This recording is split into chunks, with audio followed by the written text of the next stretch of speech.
السلام عليكم ورحمة الله تعالى وبركاته. أحبابي في الله، نتمنىكم يا ربي تكونوا بخير وعلى خير. شكرا لكل واحد أعطانا من وقته، سواء القليل أو الكثير. شكرا لكل واحد خلى لايك ودار بارتاج. شكرا لكل واحد أعطانا الرأي ديالو في القصة اللي كيسمعها، ولهلا يخدكم علينا كاملين. على بركة الله نبديو القصة ديال أحمد اللي كان معقد في حياته. أحمد واحد اللي كان صارم من اللي كان صغير، وهو يا سبحان الله ما عندوش مع داك الضحك، ما عندوش مع التقشب بزاف. المهم هاد السيد هذا اللي غادي يقرأ وغادي يتوظف وغادي يكون مهندس. نعم إخواني أخواتي، مهندس، وغادي يتزوج زواج تقليدي. يعني ماشي بحال الناس ديال دابا. الولد هو اللي كيشوف البنت وكيتفاهم معاها وكيمشي يخطبها ولا شي حاجه. لا، هاد السيد هذا كان تزوج زواج تقليدي. جات ما واش راك باغي تزوج؟ بغيت نتزوج، شوفي لي شي وحده. مشات ما شافت ليه واحد البنت اللي كانت اونفاس معاهم، واحد البنت اللي كان كما نقولوا انسانه محجبه، انسانه الله يعمرها سلعه. يعني واحد البنت اللي كل واحد كيشوفها الا وكيقول ديك هي بنت الدار. المهم غادي يمشيو وغادي يخطبوها وغادي يديروا العرسهم وغادي يمشيو، مع العلم ان احمد كان قال لهم بانه ما راهش باغي العرس وهكا كين. والام ديالو قالت له لا، ضروري ما غادي دير العرس ديالك. ودار العرس ديالو وتزوج هاد بنت جيرانهم اللي كانت اونفاس معاهم. غادي يدي هاد البنت هادي وغادي تخرج الله يعمرها دار، ولكن للاسف الشديد ما ولدتش مع احمد. دازت العام الاول، العام الجاوج غادي يبدي احمد بالنقير. انا بغيت ولادي شنو عندي نخلى بشي وحده عاقره. هذا المصطلح هذا اللي كان كيردو بزاف كل ما كيدخل للدار. العقرة، واش باقي ما بغيتيش تولدي ليا؟ العقرة، واش وجدتي ليا ما ناكل؟ العقرة، واش صبنتي ليا؟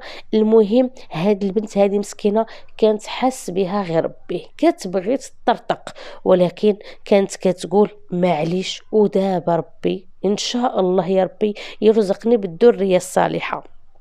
كانت دائما كتقول له شوف احمد، نمشيو للطبيب ونعرفوا واش المشكل مني او لا منك. هو يا كان ما كيبغيش انها تقول له منك او لا، فكان كيقول لها انا ما عندي والو، انتيا اللي ما كتولديش.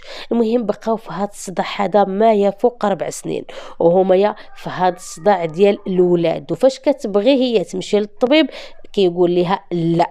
وزايدون شحال من خطره قالت له بلا ما تمشي نتايا، خليني نمشي غير انا، تمشي معايا ماك ولا اختك ولا امي ولا، ونمشي انا للطبيب. فكان الرد دائما لا، ما غاديش تمشي للطبيب. دوز على هاد البنت هذه الكحله يعني واحد الشخص اللي كان عنيف كيغوت.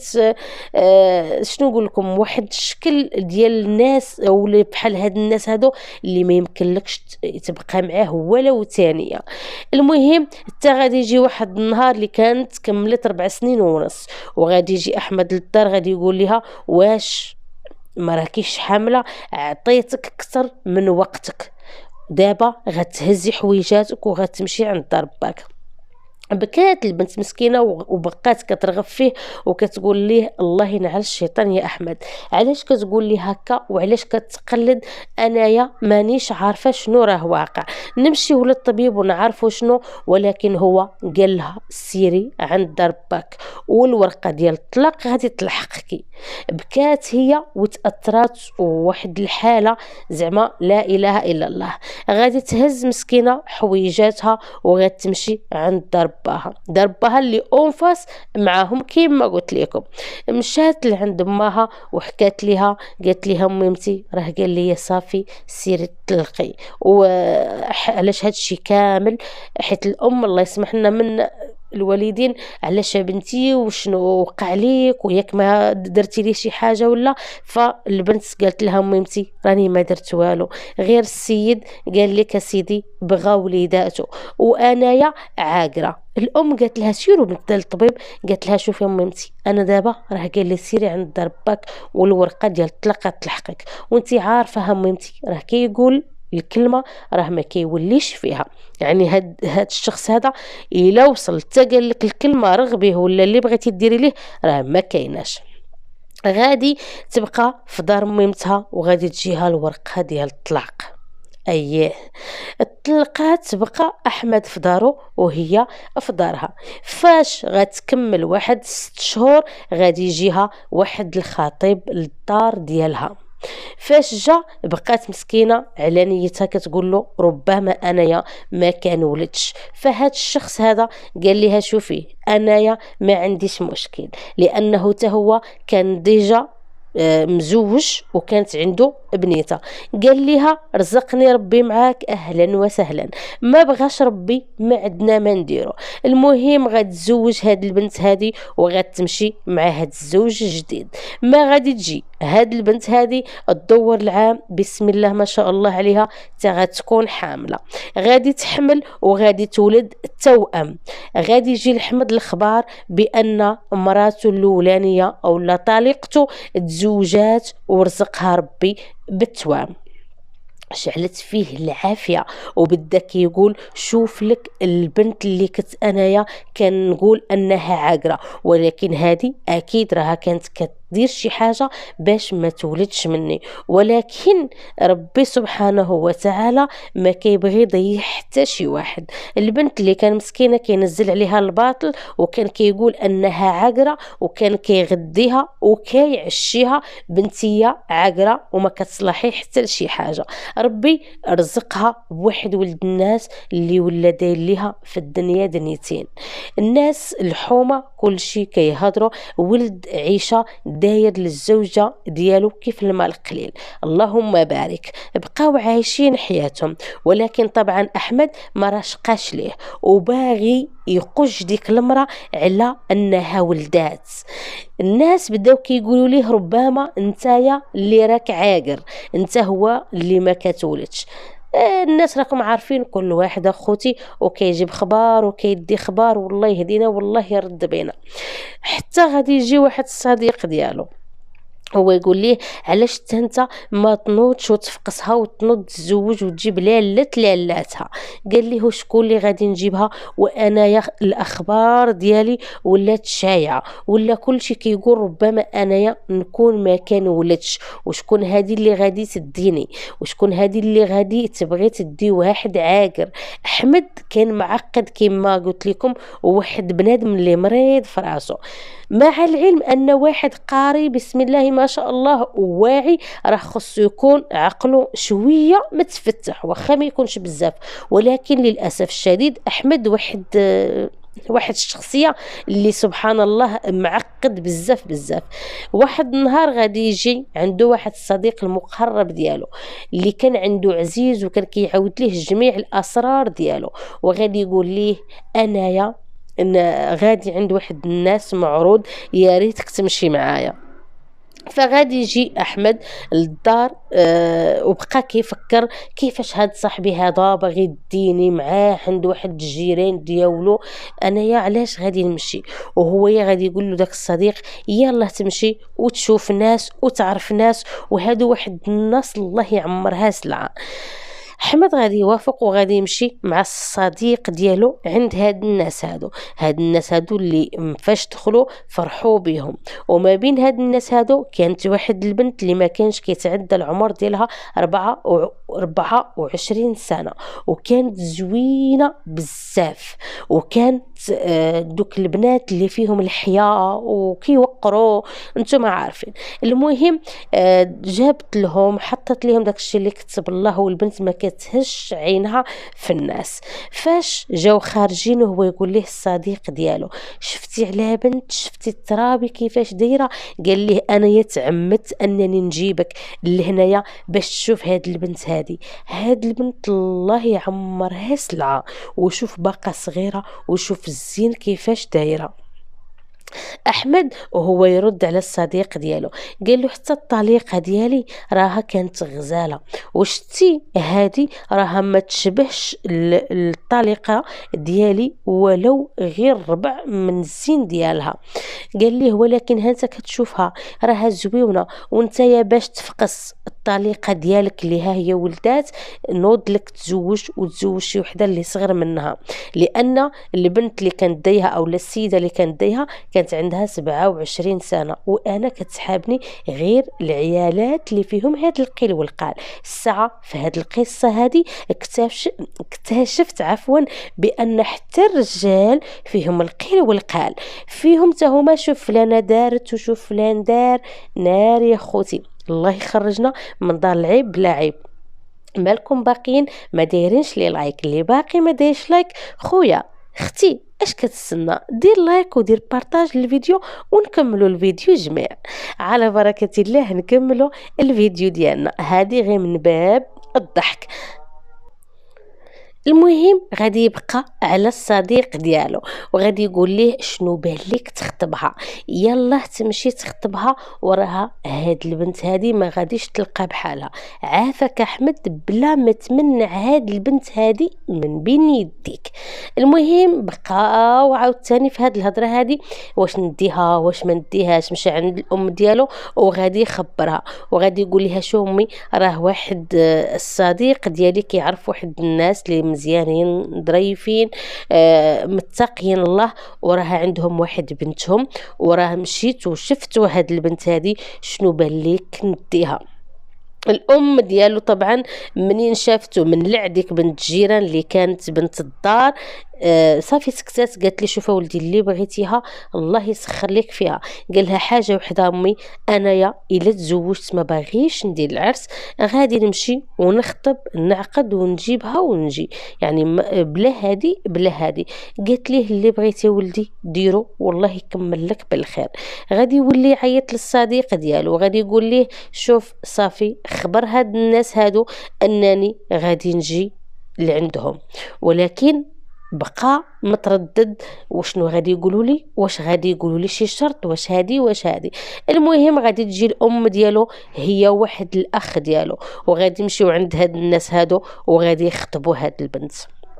كل واحد قال الشروط ديالو، ولكن هاد احمد هذا الشرط اللي كان عنده هو ان ممنوع منعا كليا هاد البنت هذه تعتب الباب للزنقه الا كنت انا، ممنوع منعا كليا تخرج سواء الحانوت ولا الحمام او لا الصخره الا كنت انا، واي حاجه غادي تخصها تعيط ليا انايا نجيبها ليها، يعني ما كاينش الخروج. الناس في الاول بقاو يعني قالوا كيفاش هاد السيد هذا دابا كيشرط وكيقول لك هاد البنت هذه ما تخرجش، مع العلم انه ماشي شي واحد اللي عقد عليها كي نقولوا اولا شي ولا راها عنده في الدار وهو كيتحكم وكيقول لها هاد الشيء هذا. بعد ما تشاوروا مع بعضياتهم بعد وغادي يوليو يعيطوا لهم واحد النهار بنهار الجمعه، وغادي يديروا الغداء اللي حنا معروف عندنا كسكسو نهار الجمعه، وغادي يجيو العائله ديال احمد وعاد غادي يردوا عليهم العائله ديال داك الناس اللي مشاو خطبوا بنتهم، وغادي يقولوا لهم حنايا موافقين، ولكن امتى غادي ديروا العرس؟ هنا احمد غادي يقول لهم انايا ما غادي ندير عرس، من هنا لشهر 8 ان شاء الله غادي يكون عندي الكونجي وغادي نجي ندير لاكت ديالي وغادي ندي مراتي ونمشي، يعني بدون عرس ولا هايلاله ولا حتى شي حاجه. واخا البنت قالت له راه من حقي انايا نفرح براسي، قال لها انت يا حره بغيتي تفرحي يعني فرحي ما عنديش مشكل، ولكن انايا ما غندير والو عندي حتى شي حاجه. قالت ليه صافي ما عنديش مشكل. المهم حتى الشهر 8 ان شاء الله، واهلا وسهلا. بقى احمد دابا وساعه ماشي عند هاد العائله هادو، يعني يومين 3 ايام كيمشي يجلس مع الخطيبه ديالو، وكل مره داي حاجه في يده، مره حلوى، مره كادو، مره ورد، مره هادي مره هادي. الناس قالوا بسم الله ما شاء الله، هاد الولد هذا مربي، مادام انه كيجي وكيجلس مع بنتنا في وسط الدار.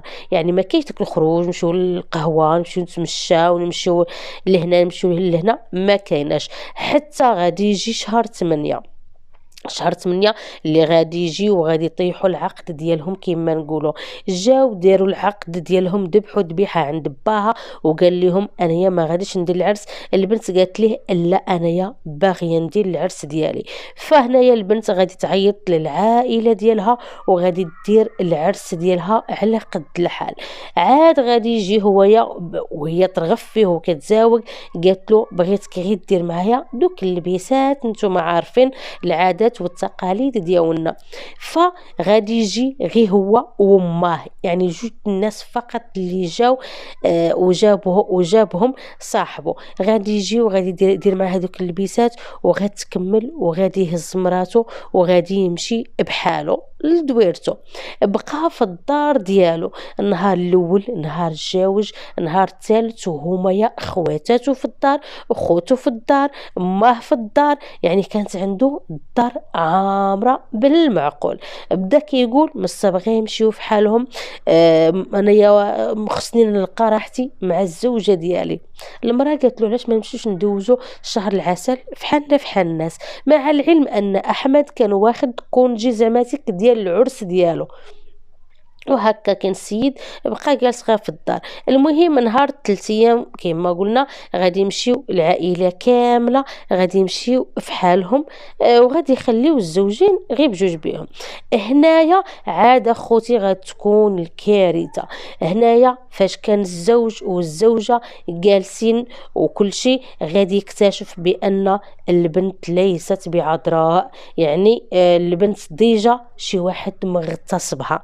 فبقى كيغوت احمد وكيقول لها اشنو هاد المصيبه، وعلاش ما قلتيش ليا من الديبار انك انتيا ماشي بنت. البنت مسكينه بقات كتبكي وكتقول لي شوف غير سترني، وهذا ما كتب الله، ولكن راه ماشي انايا اللي خططت لهذا الشيء كله، راه الصديق ديالك اللي زعما عندك عزيز راه هو السبب، وهو اللي قال لي هذا الشيء هذا. احمد بقى مصدوم كيقول لها كيفاش الصديق ديالي؟ جاب الصديق ديالي الهضره، الصديق ديالي اللي دار فيك خير، والصديق ديالي هو اللي قال لي نتزوجك، ودابا راكي تجبديه بالشر. واش نتيا ما عندكش على من تحشمي؟ واش ما عندكش الحياة؟ واش ما عندكش العقل؟ واش هادي؟ وبدا كيصبط فيها بالمعقول. هي مسكينه كتبكي، وفي الاخر وهي تقول ليه عيط للصديق ديالك يجي وانت يا غادي تكون كل شيء عارفه اشنو واقع. احمد ما بغاش وقال لها انتي اللي غتقولي لي اشنو واقع، وعلاش كتقولي لي صاحبك. وهنا غتفاجئوا، غتقول ليه انها كانت في علاقة مع الصديق ديالو، يعني الصديق اللي داه يخطبها كان معها في علاقة، وهو اللي اغتصبها.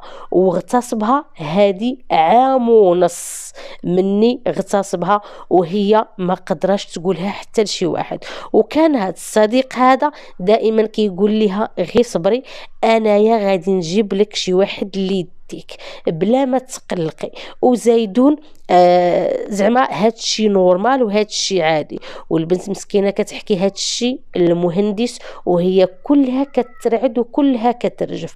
قالت ليه انني انا كنت في علاقه مع الصديق ديالك، وهاش كنا كنديرو، هاش كنا كنديرو، هاش كنا كنديرو. المهم عاودت ليه كل شيء. بقى معجب وكيقول علاش صاحبي العشرة ديال السنين، لان هاد الصديق ديالو راه قراو هو وياه وتوظفوا وكل شيء، يعني اعوام وهما مع بعضياتهم بعض. كيفاش ان الصديق ديالي لعب عليا، كيفاش ان الصديق ديالي غادي يغدرني بهذه الطريقه هذه. فبقى كيقول واش نعيط ليه واش ما نعيطش ليه، غادي نوضوا المدابزه هو والزوجه ديالو الحاليه. فغا هنايا غادي ينوض وغادي يبدي كيقجها، المهم ردها مسكينه حالتها حاله حتى غادي تفقد الوعي، حيتاش خبشها من وجهها، بدا كيخنقها. فاش فقدت الوعي وهو يتخلع وبقى كيرجف كيقول اشنو درت لهاد المصيبه الكحله، اش داني نتزوج، اش داني نجيب شي وحده. هنايا فاقت هي وكترغبو كتقول ليه عافاك خليني نمشي في حالي لدارنا وكأن شيئا لم يكن، غير طلقني وانايا غادي نقول لهم راني ما تفاهمتش انا وياه. صافي الله يرحم ليك الوالدين. احمد طبعا عزة النفس، وكما قلت لكم واحد البنادم اللي كان مريض، واحد بنادم اللي كان قاصح بزاف. هنايا غادي يشدها وغادي يقجها بواحد الخديه حتى غادي تخرج ليها مسكينه العمر ديالها. فاش بدا كيشوف ديك البنت مسكينه مخبشه كامله من وجهها من العنق ديالها وكل شيء، هنايا غادي يبدا يفكر وغادي يقول كيفاش انه غادي يعيط ويقول لهم انها ماتت، وإلا قال لهم راها ماتت موتة الله حتى واحد ما غادي يثيقوا طبعا، لانها كلها مخبشه وفيها ضرابي زرق، لان عطاها العصا ديال المعقول. وهنايا غادي يفكر واحد الخطه جهنميه، خطه اللي ما تطيحش حتى على الشيطان براسو. غادي ينوض وغادي يقطع بطاطا فريت وغادي يحطها وغادي يدير واحد الكاسرونه وغادي تغلي مزيان وغادي يدير فيها داك الفريت وغادي يخليها تقرب يطيب داك الفريت، وغادي يهز ديك المقله هكذا كاين وغادي يخويها على الزوجه ديالو، على الوجه وعلى العنق ديالها وكل شيء، حتى تسلقات المراه مسكينه. وغادي يدخل لك هو للدوش وغادي يلبس بينوار ديال الدوش ويطلقوا، وعاد غادي يعيط للاسعاف على اساس انه لقى الزوجه ديالو في الارض وتزلعات حقا ما حقا عليها الزيت. فعيط لهنايا وغادي يجي الاسعاف، وطبعا فاش جاو غادي يلقاو السيده توفات والسيده ميته. هنايا غادي يعيطوا هما للبوليس. فاش غادي يجيو البوليس غادي يقولوا له اش واقع ياك لاباس اشنو هادشي؟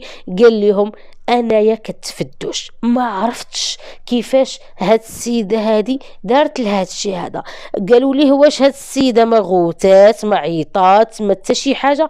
قال لهم راها غوتات، ولكن فاش انايا بقيت كنقول لها اشنو واقع راها ما رداتش عليا، وصافي قلت ربما غير تخلعت هكايا بشي حاجه، شي سرق الزيت داز حداها او لا عليها ما ولاتش قالت لي اشنو واقع. وزيدوا حنا يالله عرسان، يعني مانيش عارف شنو راه واقع، لانهم فاش بقاو كيسولوه ياك ما كاين شي خصام، ياك ما تخاصمتو، ياك ما السيده كانت في شي حاله نفسيه ماشي هي ديك باش قلبات هاد الزيت عليها، لانهم هما شكوا كيفاش ان السيده هبطات لها الزيت على وجهها. يعني لو كانت قاصتها كانت غتجيها في ظهرها، لو كان جات هابطه غتجيها في جنبها، كيفاش هاد الزيت هادي حرقات ليها غير الوجه ديالها والعنق ديالها؟ يعني كل شيء بقى حاير. وطبعا عرفوا بان كاينه علامة استفهام ماشي غير وحده وإنما ألف. بداو في لونكيت مع هذا الزوج هذا اللي كان كينفي وكان كيقول بأنه ما بينه وبين هاد السيدة والو، راه حنايا يلاه الله تزوجنا باقي ما مكملينش حتى سيمانه وانا كنبغيها وهي كذلك ومثال كتبغيني. فغادي يهزوا هاد الجثه هادي وغادي يديوها طبعا، وغادي تكون الفحوصات نتوما عارفين. والله شوفوا والله ملك الحمد بان الروح عزيزه عند الله، والحمد لله بان عندنا محققين في المستوى المطلوب. والله العظيم نحن خصنا نفتخروا بالدوله ديالنا ونقولوا اللهم لك الحمد. المهم غادي يهزوا السيده وغادي تمشي وغادي يديروا ليها التشريح وكل شيء، وغادي يكتشفوا بان السيده ماتت مخنوقه ماشي محروقه. فغادي يمشيو عند الزوج وغادي يقولوا ليه كيفاش انك كتقول هاد السيده هذه انها تحرقات والسيده مخنوقه. قال لهم ربما تخنقات بهذاك الزيت فاش كانت كتحرق. فهنايا فاش زيروه بالمعقول لا غيقول لينا وحنا غادي يكون تخفيف وقول لنا اشنو واقع وانت خصك تتعاون معنا باش تخرج باش نكونوا عارفين وراها انت راك بسم الله ما شاء الله عليك وانت حنايا عندنا ثقه فيك وحنا عارفينك راك كتقول الحقيقه، حنا عارفينك انك ما كتكذبش. المهم وفاش بقاو عليه والسيد وداك ستريس بداو عليه حتى غادي يبدي يقول الحقيقه. قال لهم قبل ما غادي نحكي لكم ونقول لكم شنو واقع، بغيت الصديق ديالي الفلان الفلاني هالنيميرو ديالو بغيتو يجي ويحضر هنايا. فغادي يجيبوا هاد الصديق ديالو وغادي يبدي يعاود قدامه وقال لهم هذا هو السبب، هذا البنادم اللي قدامكم هو السبب ديال مراتي باش ماتت. فاش قالوا له علاش؟ قال لهم هاد الصديق المقرب اللي كنت كنحسبه اكثر من الاخ ديالي فهو اغتصب هاد السيده هذه وزوجها لي انايا. هاد السيد هذا ضحك عليا، يعني استغل الطيبوبه ديالي وداكشي اللي انايا كنقول انه صديقي وهذه فهو صدق ولد الحرام مصفي، زوجني بالانسان اللي هو اغتصبها باش ما يتحملش المسؤوليه. وانا اليوم ها انا دا وهاد السيده هذه انا فعلا اللي خنقتها وانا اللي قتلتها لانها ضحكات عليا، وباش ما يتبقاش بين الازرقيه اللي عندها في وجهها ولا داك القماش اللي كان عندها في الوجه ديالها، فقررت انني ندير لها الزيت طايبه على وجهها هكايا باش ما غاديش تبقى باينه حتى شي حاجه. ولكن الروح عزيزة عند الله، وطبعا إخواني أخواتي الروح عزيزة عند الله. هاد السيد هذا الحمد لله بأنه خدا العقوبة اللي كيستحقها، واخا قال هذاك الشيء فالصديق ديالو كذب هاد الشيء هذا وقال لهم أن ما درت والو للسيده، والسيده كانت معاه وهو اللي كان خاطبها هادي عام وهو خاطبها. انا يا غير دخلت بخيط بيد ومشيت تزوجتهم ونكر هذاك الشيء مع العلم انه هو اللي كان اغتصبها وهو فعلا اللي كان السبب في هذا الشيء كامل. الصديق ديالو مشى، يعني ما مشى ماشي يقولوا تابعوه او لا شي حاجه، لانه قال لهم انايا دخلت بغي بخيط بيض وزوجتهم. ولكن احمد المهندس اعطاوه المؤبد.